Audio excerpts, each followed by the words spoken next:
So guys, this is our first visit in Seafood Ihaw Ihaw. I'm so excited and David is so happy seeing all those shells moving. It's still alive. It's so fresh. Are these alive? No, it's alive. Ano sa inyo daw, man? At syempre, hindi na natin pinatagal. At pumunta na tayo doon sa Ihaw-Ihaw. Ayan, meron silang tahong on stick. Meron silang mga platter ng tahong, ranga-ranga. Ayan. May mga combination sila ng 150 lang ang isang ganyan. Yung ganyan, same size ng platter nila. And, ayan, meron silang scallops. At sea urchins. Ayan. Ito dito tayo magkano? Yung malaki na yan, yung tinuro ko tag 450 kasi combination na siya, mas mahaba na platter. Ayan. Eh, dito sa sea urchin. O, diba? Tirik, no? Ang tawag dyan sa Tagalog. Yan, sea urchins. Ayan. Ganyan ang itsura ng ng ihawan nila doon. Malinis at organized po yung kanilang mga seafoods. Ayan, no? Scallops. Ito yung tirik or sea urchins. Pinipigaan lang po yun silang kalamansi. Ano mas masarap yung Masarap daw nga yan. Pareho lang Pero hindi ko siya na-try na fresh na ganyan eh. So next time, try natin yan. Oh my gosh! Look at that. It's still alive. That's why it's so fresh. Yan o. Allergic. Oops! Oopsie! Oh, the other one is... Those enjoyed there so much because there's a lot of seafoods moving in front of him. Look at that. Now they're all moving. They're moving faster. Look at him. They're moving faster. Ayan. At ayun, bumalik tayo dito sa ihawan. At nire-ready na nila yung order natin. Ayan. Ranga-ranga with talaba. Luto na! Syempre! Tuwa na naman si Curiosity Boy. Tuwa nga siya. Ito yung body niya. Gusto na naman magpunta ng beach para makakuha ng ng mga alive daw na shells. Like it? At ayan na nga! Minukbang na natin ang tahong on stick nila.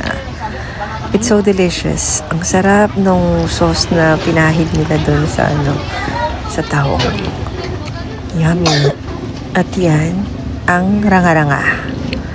Ang ranga-ranga niya! Sobrang sarap. Pag-ako ka ma? Sakto lang. Saute. May water po ako. Ayan, minukbang na natin yung ranga-ranga. At hindi yan kompleto kung wala yung masarap nilang suka. Diba? Kaya ayan. Yan yung suka nila. You like that? Babad na ang sili. Ang sarap. Perfect combination. Tigas pala. Look at that. Diba? Ano pa yung iba dyan? Bawang? Yan, hindi ko makuha, Ben. Yung... Ito? Ano to bawang? At ayan yung bawang. Grabe. Ang sarap niyan. Ilagay doon sa suka na may sili na nilagay natin kanina. Tapos lagyan mo niyan. Perfect talaga. Mas masarap. Naku, kailangan mapuntahan nyo rin yan, guys. Ayan na. O, pati yung shells, nasubo ko pa.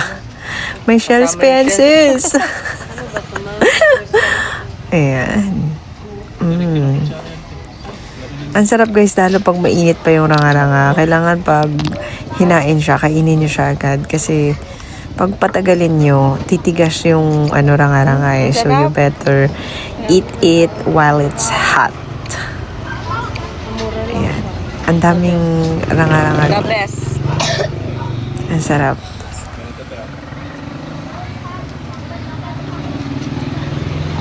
So, dito na tayo sa tirik. Or in English, sea urchin.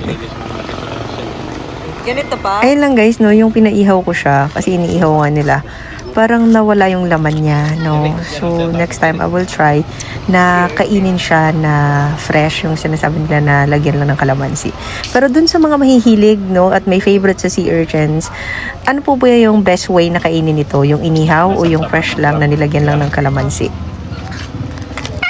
Pamatik pa talaga nabuhos. Diba? Wala na masyadong laman. So, ayun guys, comment nyo po kung anong best way to eat or sea urchins.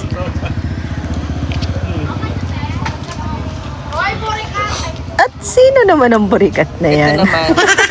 Scallop. Talaga nasama pa sa video. Yan yung scallops. Pero I prefer sana steam ang scallop. Or kaya kung inihaw siya, is yung hindi masyadong matuyuan. Mas masarap siya. Yung gusto ko. Ito. The best. Ito talaga yung mas nagustuhan ko sa lahat. Lalo pag mainit. Ang ingay ni Papa Hars. Ayan, inaano niya ako na mag-rice ako. Pero guys, hindi ako nag-rice. Nag-enjoy ako talaga dyan sa ranga-ranga.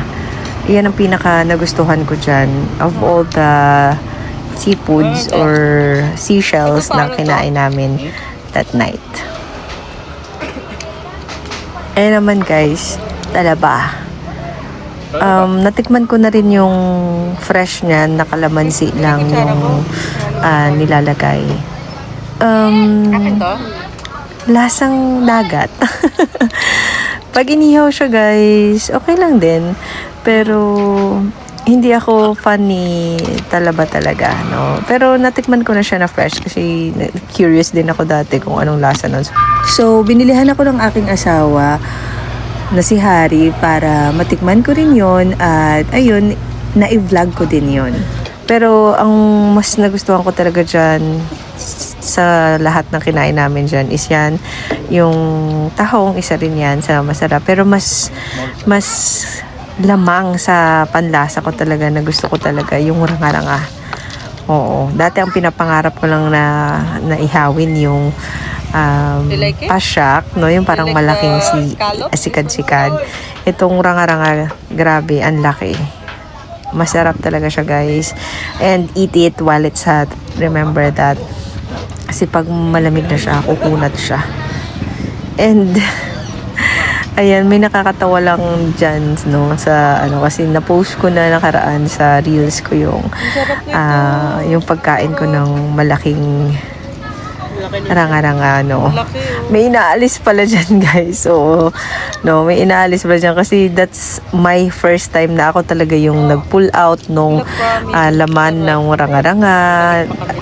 First time ko yon, no. So, hindi ko akalain na may tinatanggal pala dyan, guys. Oo, na may tinatanggal pala dyan pagkakainin nyo. Yung parang, yung itim, sabi, no, buhangin daw yun. So, ayos naman, buhay pa naman tayo. Nakain natin yung buhangin ng shells na yun.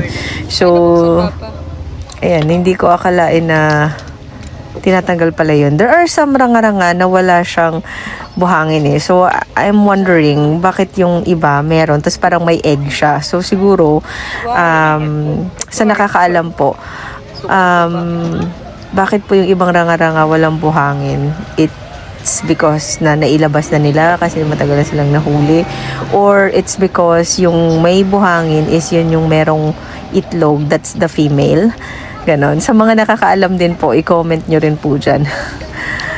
Kung ano po yung difference, bakit yung ibang ranga-ranga walang buhangin, walang itim, pero yung iba na ibang ranga-ranga merong parang itim na sabi nga nila buhangin daw yun kasi sabi ng isa sa mga kakilala ko nung nakita nila yun, ma'am, bakit kinain mo pati buhangin? So, ngayon alam ko na paano kumain nun. Kapag may itim-itim na ganun, tatanggalin nyo yun. lalo pag kayo yung magpe-prepare, as in direct from the shell kayo yung kumuha. Kasi minsan, di ba, yung iba pag sineserve na sa restaurant, nakatanggal na siya sa ganun. So, nakatanggal na rin malamang yung hangin. So, yun lang po yung maituturo ko sa inyo. Pag kumain po kayo dyan, since you will be the one na mag-pull out ng shell meat, no, from the shell, tanggalin nyo po yung itim. That's buhangin daw po. Pero okay pa naman ako. I'm fine. Did the research, ingesting tiny or small amount of sand is okay as long as there's no parasites or bacteria. So in that case, it's already steamed and inihaw siya, so wala na siyang bacteria and parasites. Yan guys, tignan nyo. Kumunat na siya kasi medyo matagal na siyang nakahain dahil parang 2 platter ata yung in-order ko magkasunod. So, ang gawin nyo guys, pag sinerve nila sa inyo, make sure na ma-pull out nyo na lahat ng meat ng shell para madali lang siya makuha. And much better na huwag kayo magpaluto ng marami agad, no? Lalo kung ilan lang kayo, para maubos nyo muna siya na mainit pa bago kayo magpaluto ulit. Pero yun na nga, according sa nabasa ko, no, matatanggal daw yung buhangin na yan sa shell, no, bago lutuin. Kailangan ilagay siya sa malinis na salt water para talagang automatic na yun na matatanggal. Ilalabas ng ranga-ranga or ng mga seashells yung buhangin na na-ingest nila. So, meaning baka yung iba dyan na nakain ko na wala ng mga buhangin, walang itim doon sa laman nila, ay nauna nang nahuli at nailabas na nila yung na-ingest nila na buhangin, ano. So, ayun. Yun lang po yung masishare ko sa inyo regarding that. Kasi nag-search din po ako kung paano or bakit may sand yung iba tapos yung iba wala. And I'm just thinking na baka yung iba kasi female or yung iba male, but I think yung explanation dyan is mas naunang nahuli yung iba. That's why nailabas na nila yung mga buhangin sa loob ng katawan nila. Syempre, yung mga seashells na yan ay nakuha sa sea. So, may sand doon. So, doon sila naglalakad. Diba? So, talagang may makakain sila na sands. Lalo ang mga kinakain ng mga seashells yan, yung mga plankton. So, talagang nakaka-ingest sila ng ng buhangin. So, at least nasagot na natin yan, no? Pero, ang tanong, yung unang tanong natin dyan, bakit yung iba may buhangin, diba? Bakit yung iba wala? So, yun ang kasagutan. Nasagot na natin dito sa video. Ito masarap doon. Ay, nagustuhan nito yung Some alright? Pull na. Diyan ka lang. Mamaya, ikaw na tayo.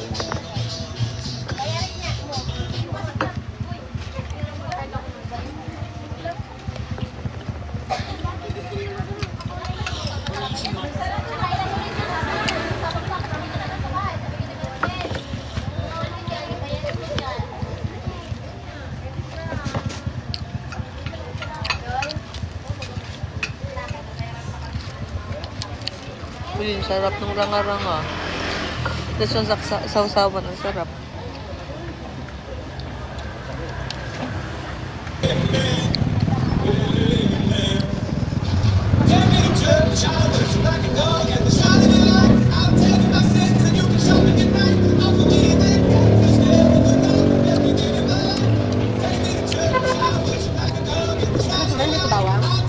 Bawang.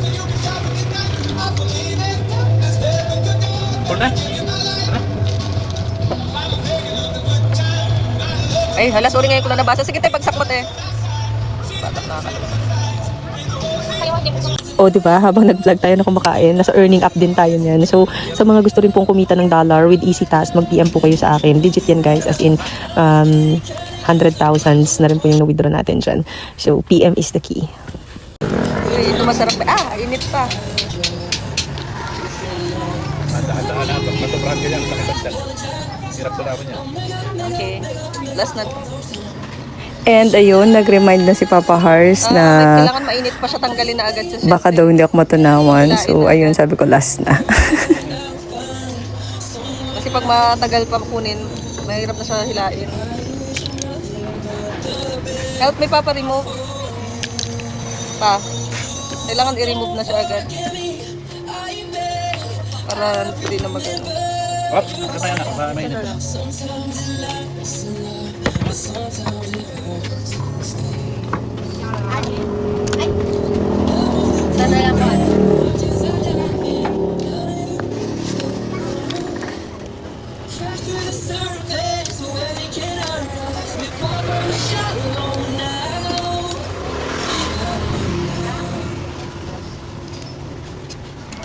Yan, madali siya kunin. Habang mainit pa pala, anuhin na. Yung tissue pa. May ano pa, may buhangin yung ibang ano.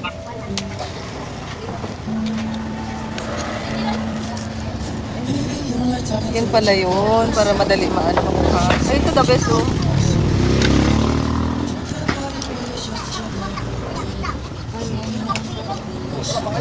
The spiral, yeah. Want to eat this?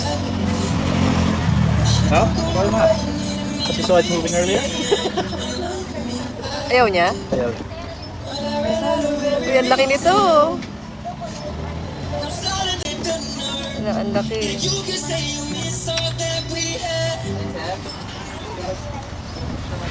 Uy!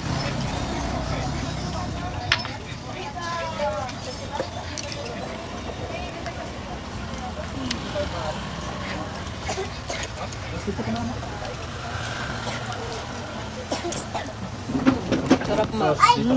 Oyster. Yung pala yung masarap sa kanya. Ang gihaw.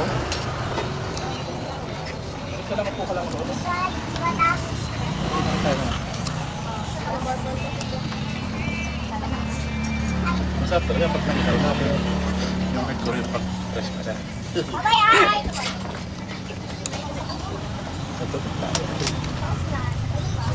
Perang kutsara?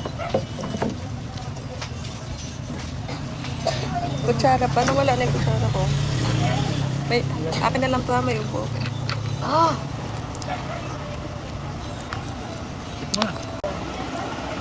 Init pa. Yeah. The wall squeezes you if you Yeah. like that. Yeah. If you keep going inside, you'll become them. You become one of them. Yes. Because if one soul gets inside the shell, it becomes one of them.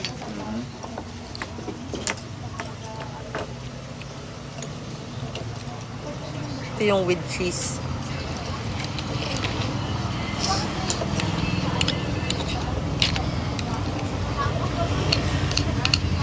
Ah, mainit-init.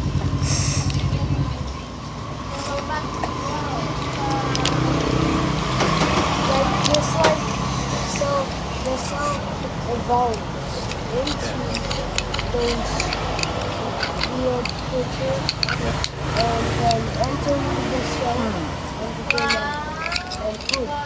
These are snakes. These are sea snakes. Up. You have to see still. Yeah.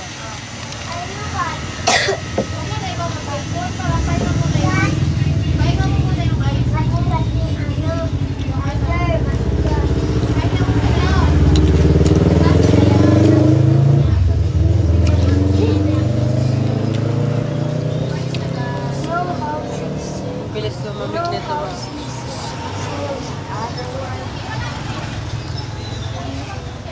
What do they act like? Like sea snails. Up. But this sea snail is It's Chinese. You know Chinese. That's Chinese use it. Good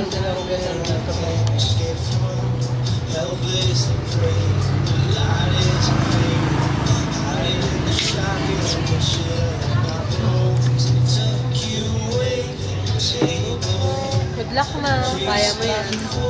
Sure, it's gonna...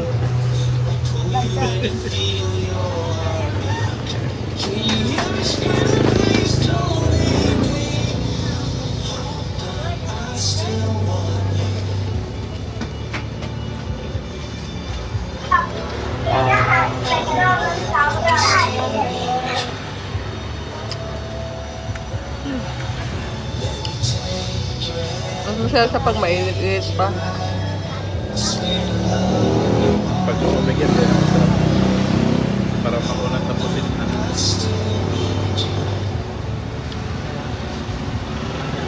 Dapat habang mainit pa kainin.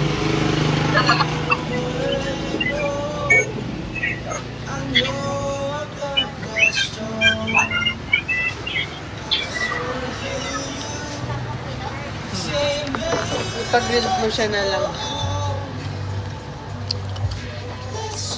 Pabilad na ako.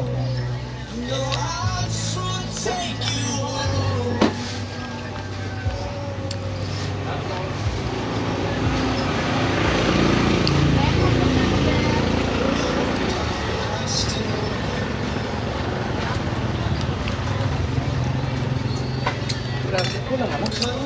Ilang set? Tatlo. Ay, apat. Tingin tissue. Ano ba po, sir? Yung dalawang rice na malaki. Tapos yung barbecue taho, 1, 2, 3, 4, 5, Bayaran. 7, 8. Okay. Nang tahaw. Wait lang. 1, 2, 3, 4, 5. Patingin naman ang plate mo. Sa ilalim. 1, 2, 3. 3, 9. So, dalawa lang to. Okay. Nakakano, sir? Wala. Ten? Try nyo dito guys sa ano, sa San Manuel, Barangay San Manuel. Malapit sa Palayto. Tatlong to. Ayan, ang dami nyo ng makakain na seafoods, no, na usually hindi natin nakikita sa market. Ayan. Sarap.